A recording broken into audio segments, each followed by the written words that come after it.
Shalom and welcome once again to Treasures of the Torah. I'm Moreh Matan, Pastor Matt McEwen, and this week we have a double portion. We are in the portions of Nitsaviem-Wajeelèch, and we are approaching very quickly the High Holy Days. We're getting closer and closer to Rosh Hashanah and the blowing of the shofar. Why do I mention this? Because we have this wonderful comment from Sfarim HaKedoshim and the commentary series Wellspring of Torah. Thank you for sticking with me this year, by the way, going through this commentary series. It's been such a blessing to me, and I hope you have had a blessing as well as we go through it. But the reason I wanted to do this particular comment about the shofar is because of this verse, coming from chapter 29 and verse 17 of Parasjat Nitsavim. Perhaps there is among you a root that bears gall and wormwood. That sounds rather ominous, doesn't it? Sounds a bit negative.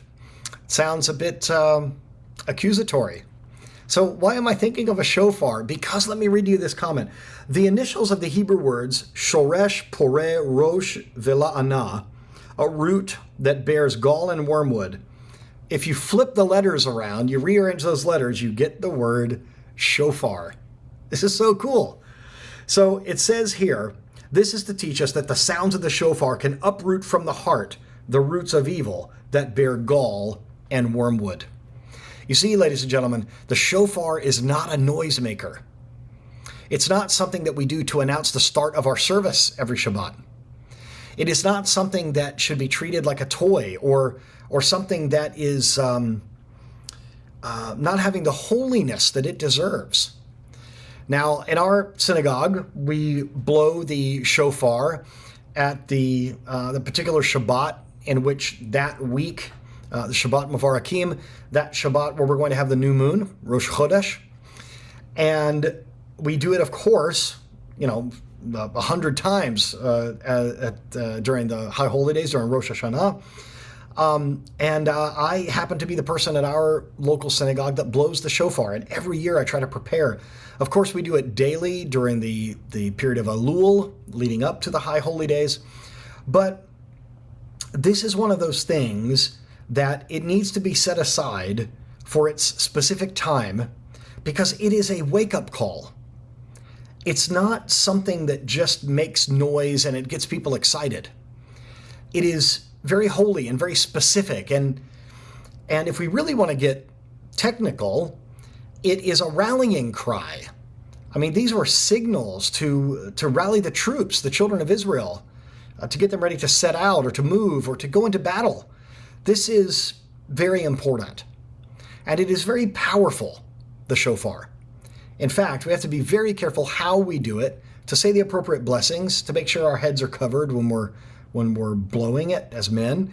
And there are reasons for this, because the shofar is so powerful, and it, like many godly things, can be misused by people with evil intentions.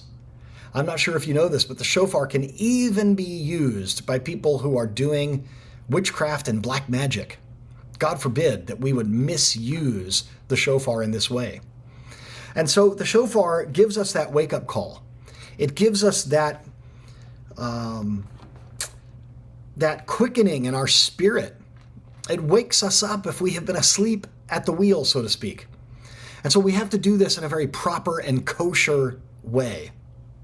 And I pray that the sound of the shofar, that as according to our sages, it will not only carry our prayers to the throne room of heaven, to the one who is called Sar HaPanim, the Prince of the Face, the one called Yeshua in the prayer book, but we need to pray that shofar would uproot, that it would uproot from the heart the roots of evil that bear gall and wormwood. I pray that you would have that wake-up call in your life as we move toward the High Holy Days. Thank you for joining me in this double portion this week. And I pray that it has been a blessing to you and that it will convict you in your spirits and in the lives of your family and in your home. May God richly bless you at this time. Shabbat Shalom.